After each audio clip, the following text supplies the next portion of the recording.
Press star and hex. Key in your admin password. Press hex to confirm.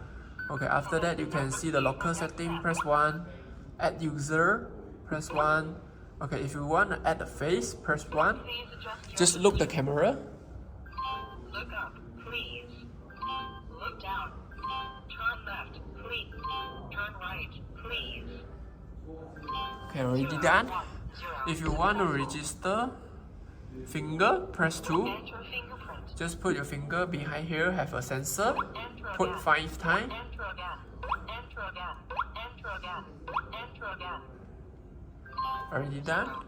1. If you want to register your password, you need to press 1 time the hex, the star, sorry. Press 3, the password. Just key in your password. Press hex, key in again. Press hex. 0, 1, 2. Okay. Successful. Enter After that, password.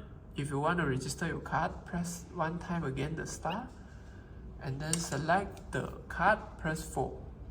Swipe the card. After that, you can put your card between 5 and 8. The logo right here, tap here.